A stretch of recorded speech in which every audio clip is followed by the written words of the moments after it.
I gotta go get my workout to get freaking jacked and knock all that out. Feeding time.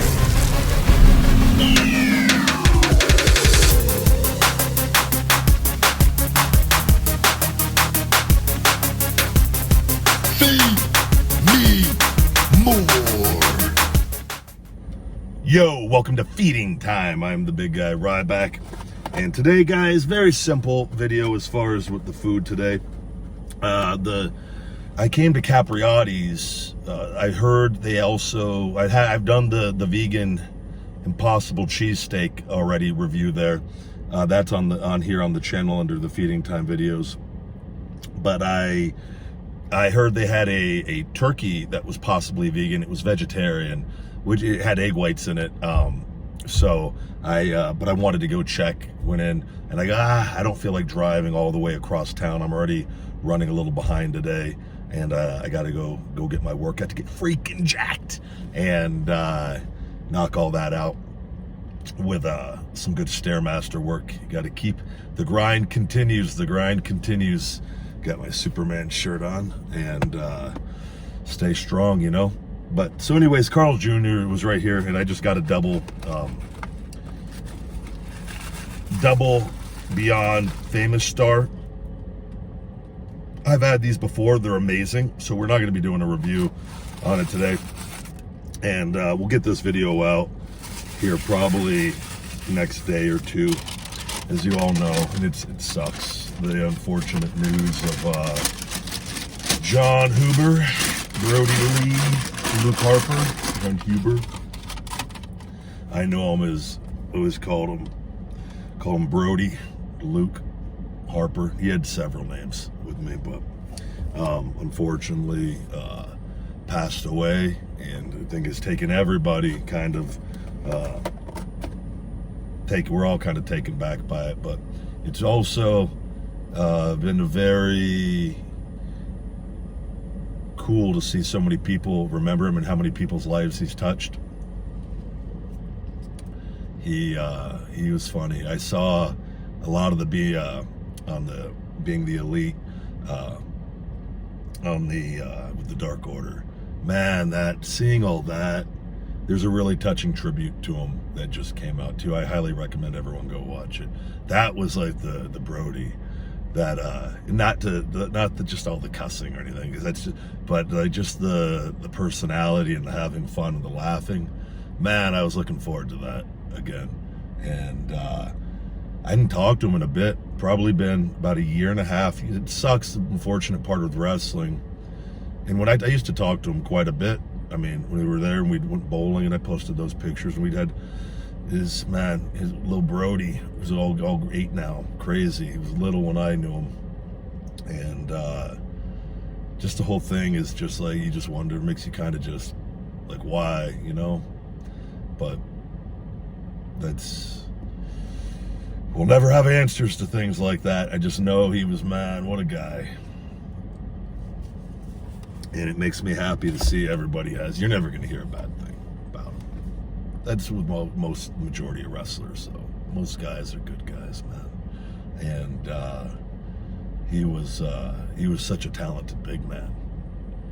But I got to actually reach out to his wife and hopefully talk to little Brody and have a little conversation, and you know, just try to process everything. Though he was so young at 41, man. He had his best years still ahead of him, especially too, like, not just talking, I mean life too, like especially life, but like just from a wrestling standpoint, I thought he really character standpoint, really with that Dark Order and what they were doing, there was, man, massive potential. Because I mean, I love John Silver and Alex Reynolds, like those guys who I didn't really, and I knew John from before when I was with WWE, but didn't know the personality that he had.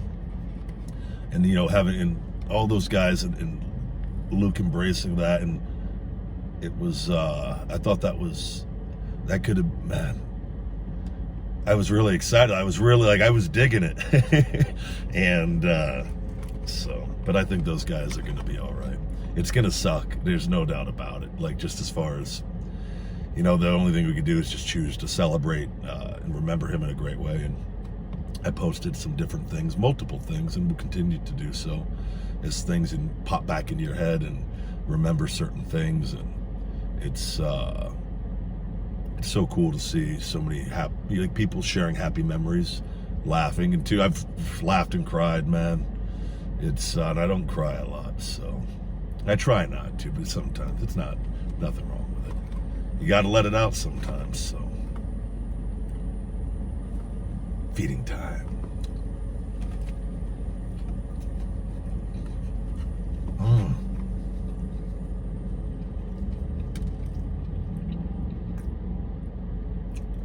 They got a good burger. Oh, I didn't get my food tray. I don't think I could reach it. That's what she said. Hold on. I gotta get those Feed Me More Nutrition ones. I'm waiting to get some pricing back on them. Oh, man.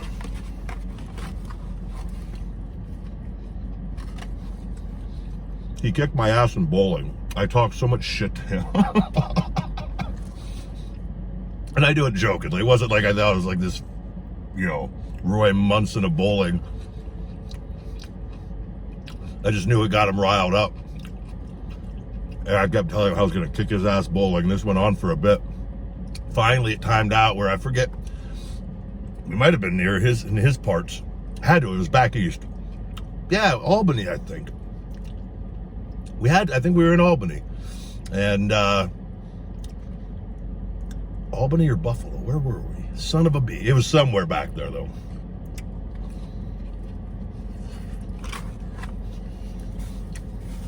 It timed out. We're after a show. I think it was a SmackDown. We went and we had drinks. I think they gave us free drinks. The bartender was a fan. Him, not me. And little Brody was there, wife, and he kicked my ass. And I was blaming it on the bowl. I had a really, really shitty bowling ball, but in all fairness, his bowling ball was probably equally as shitty. And my notorious curve that I could throw wasn't hitting. I couldn't. I think I started off with a strike too, and like I think he was a little bit like, oh shit, like this guy's really good, and then I just completely fell apart, and then just realized, and then it was just turned into just hanging out, having a good time, drinking.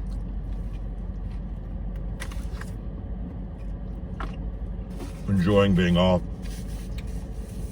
But man, that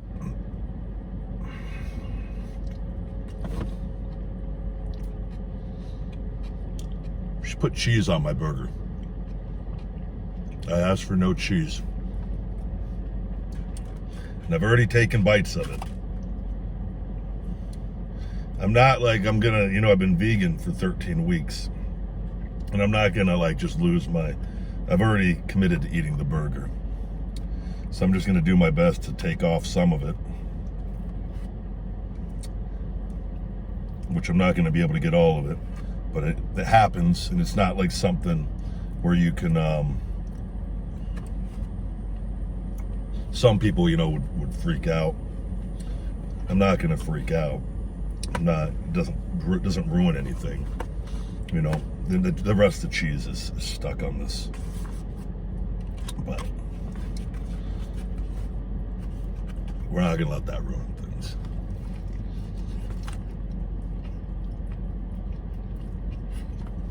This video is not about the food.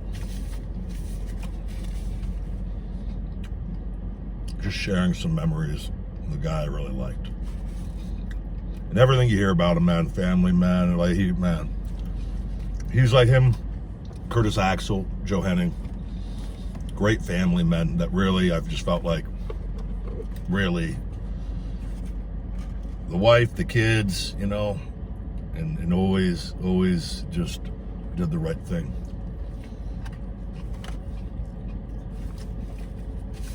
And guys like that I always admired, because You see, they're different because when you're single and you as far as not having that, like how I am, you can be a little more selfish in your decision making as far as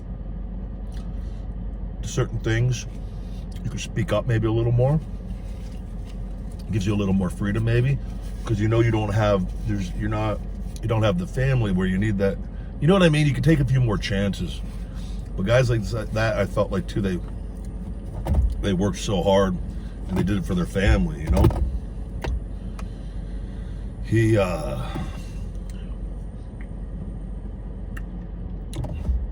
I shared a story too, and I think there's always going to be negative stuff with people, you know, unfortunately, on social media, and it's just, you just block it out. That's all you can do. And I hate seeing it with stuff like this, and I saw a couple bad things. But I think Dirt Sheets picked up the thing, and again, take things out of context, and it wasn't a lot of people, it was just a few. But they're like, what a piece of shit, talking to, I'm like, the story I shared was back towards the end of my time in WWE. We were doing I think a 6-man tag with the Wyatts on SmackDown. And I was already beyond frustrated at this point with everything going on with me, my injuries, creative, the contract dispute, like with wanting to sign everything over.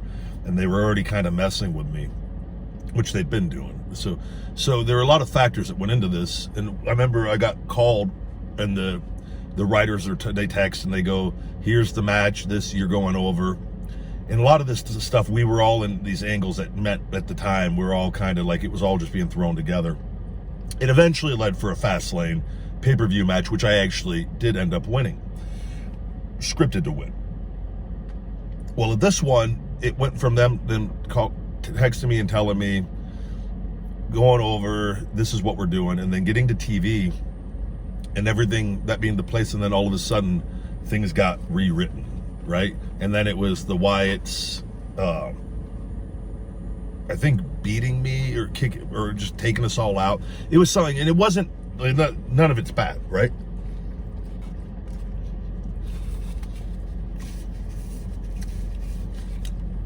But I was beyond frustrated, not with the Wyatts. I love those guys. I love all of them. With how unorganized everything in the company was, and how they didn't even know what they're doing in any of their angles. It was just literally day to day, week to week. We're doing this, nope, we're doing that. And it was more because I knew somebody got it changed in a higher position, which is part of the whole political thing there. So that was my frustration. And I remember the only time we all were sitting around ringside, I think Arn was there, all of us, the 6 of us, Kane, me, the Wyatts, and it was, I remember I just finally said, I just go, this place just fucking sucks. I go, it's so unorganized. I go, how do we go from this to this? And like, everyone was frustrated over so many things, but you know, it's the whole thing of wrestling where, because of how wrestling, this is what I've written about before, how it's so screwed up that when you're winning, you make more money because you're able to get on more pay-per-views and things. And I've always been very blessed in a lot of ways on that end. But also, though, I've also been on the other end of where I've worked harder than ever and got my pay cut tremendously doing more work. And so that's kind of where people's frustrations can kick in on these things on that end, from the same standpoint of you're doing all the same work. But I just got frustrated for the first time out loud in front of people while we're kind of putting the match, and with Arn there. And I remember when it wasn't like anything, like, wasn't horrible or anything like that. It was just I was frustrated. A lot of people, the Wyatts were frustrated at the time because of what was going on with everybody. A lot of us were, if you're not in that little quick inner circle, the top inner circle for the main event thing, things can get really stressful there really quickly. But I remember John, and I don't remember exactly, it wasn't anything bad, but he was like, "What, you don't want to put us over?"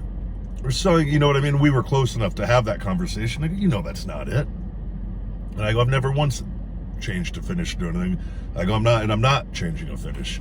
And but you know, obviously, and it was a simple conversation. We were fine, and it wasn't. And we go out and we do business, and we got along.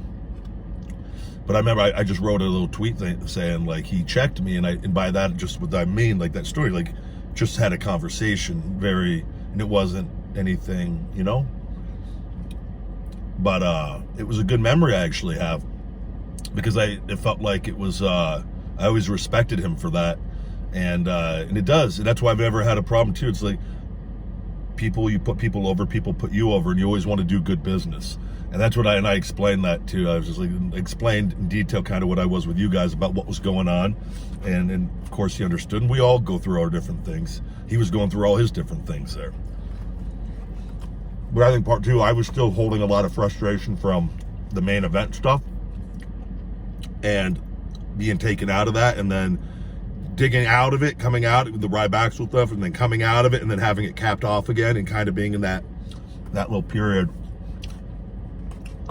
So, but I think I don't know what they put exactly, but I saw some people, they just missed the whole point of it was actually a really good memory I had, and I always respected him just for talking, he didn't have to, but we always got along well enough where, I put people over in key positions, all throughout my career, and people had put me over. So, but I hate seeing negative stuff. There's two that come. My favorite comeback ever was with him. Always has been. And I remember we did a ridiculous amount of stuff. Where I think we did tackle, duck, flying tackle, and we did the running knees in the corner. And this was at the point we were all frustrated. And let's just do as many things. We did 4 running knees, 5 body slams. We're doing feed me more between the body slams, and then finish it with a running power slam before we go home with everything, before everything breaks down. And he was like, let's do it. And he'd wrestling. I was out. I'm fresh coming in for the hot tag, right? So my energy bar is full. He'd already been working. And I was in there earlier, but I'd had a break. I was fully recovered. Where guys, when you're the heels, you sometimes you try to time it where you get a fresh heel in for the comeback. You don't always do it, though. Man, he was a big man that could go. And that was my point of posting that, is showing just a guy that size feeding for a comeback like that and not missing a beat. I almost went over the top rope on the 3rd knee. We both, if you watch the video, I laugh and he breaks up laughing. Keep going. As I'm shooting him off, we're laughing. But we always had such a great time in the ring, man. I got to wrestle him on live events. I got to wrestle them quite a bit. We never got along. Me and him, I always wanted a long singles program with him. We never got it. Him and Sheamus were 2 guys I really wanted to work long programs with, and just never happened. But I saw there again some people that, that's not, you're posting him, you just beating him up and saying, guys, I don't know what to tell you. You don't get it. You don't get him, man. He always went above and beyond to want to make the match better. He could have easily said, I don't want to do that. Let's just do a simple standard comeback. The point is that was showing, because that was, again, the moment in the hot comeback. He knew how to give to the match, So I get disappointed when I see people, but I've learned, there's these negative-minded people. We just got to block them out. They're always going to complain about something, and they're going to complain to other people, and it's just unfortunate. And that's why social media is great as it is, and it's amazing, right? But it also opens up those people to all of us, and we got to be careful, never let them in. And I never let their mindset ruin anything. I just block on this. I'm not even giving them the attention. I'm commenting back. There were some people, I saw some bad stuff too, especially with his wife on some things, and it really, really pissed me off. Because I'm just like, what's going on in the world? But again, I try not to give that to my focus. It's just remember him. I'm going to get a portrait done of him too. And just something, I like the AEW shot of him, the tribute shot. You can just do simple things. Have my graphic guy make something up. You can get it blown up, put a nice frame on it. So, man, because it just makes me happy. It's like I have all the quotes, I just want to, never want to forget. Never will, but it's always good to just like, put a reminder up. True story. This happened when Shad passed away, too. And I choose to believe it's them fucking with me. When I went upstairs the day Shad passed at night, I have a guest room with a light that's hooked up to my security. The light can be turned on automatically, though, or through the system, right? But I got multiple lights that are hooked up to this. And I leave all the lights off upstairs. And I don't even go into this room hardly ever. And if the light is on, I shut it off. And and I see it every night. Like, I could tell because I'm upstairs and I have other rooms up there in my office. And all the lights were off, a bit off. I hadn't been in that room in probably over a week. And I go up there, the little guy's sitting on the bed and the light's on in there. Here, just with the day of the news with Luke. And the same thing happened the day of Shad that night. And I just sat in there and I just smiled. And that's what I just choose to think. It's just them fucking with me. What else is it? I don't know. Coincidence? Maybe. Maybe not. I got the picture, actually. I took a picture of the little guy with the light on. I just go, shit. And, but anyways, so many good memories. And also, I remember, frustrations I talked to him about a year and a half ago. And right around that, maybe a little longer even, I was still hurt. I think it was a little longer. It might have even been closer to 2 years. Give or take. A year and a half, maybe. It was around that. And, but he just goes, you think of coming back to hell? He was still, wherever it was, he was still with WWE. And just joking and just caught up a little bit. But he, man, just makes you think sometimes. You just got to enjoy every day and be grateful and try to have the I get to over the I have to mentality. Because it's tough to understand. You got to keep moving. Remember, be grateful, and keep moving. And I hope, with Dynamite this week, I don't know what they're going to do. This might come out that day. I might put this out on Wednesday, actually, by the time we get it edited. I hope they put a nice tribute to him tonight. I would like to see and again, it's their show. But it was, all the guys sharing stories. And I saw something where someone mentioned doing the Brody Lee Invitational for the #1 contender for the TNT title. Man, what a great, beautiful thing. I'm all for that. All for that. I would love that'd be great, the whole show, and you have the crown the guy at the end of the night, do the tournament for the whole show, and with stories in between. That'd be a beautiful thing. Do it every year. So, but he was a good one, man. And I was looking forward to getting back and redeeming that damn bowling win.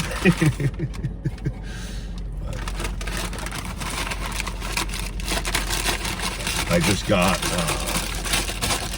get in the bag. I just got a new EC3 selling where all the proceeds go to his family. I just got a shirt, and I'm sure there'll be others popping up, and I'll get those.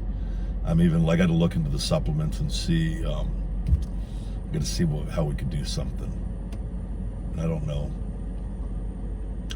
I know we do the $1 to feeding the homeless with every sale, and what I might do is I got to talk to a few people and see, maybe we just switch that over put that one on hold and do it for him and his family.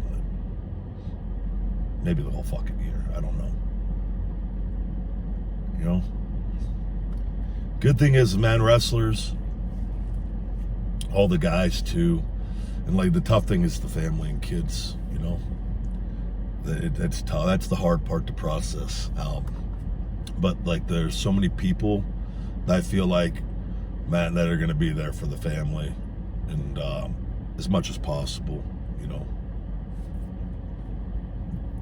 Can never replace any of it, just, but, you know, be there at least. So, but be good human beings, guys. That's like I said, I don't, there's a lot of people that have just been raised bad and just they have evil in them.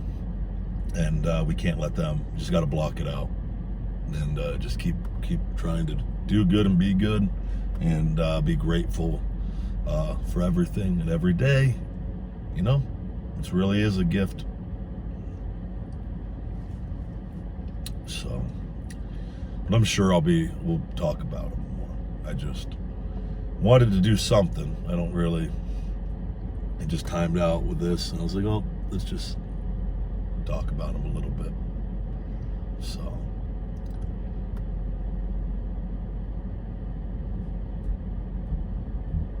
he was a good one. All right.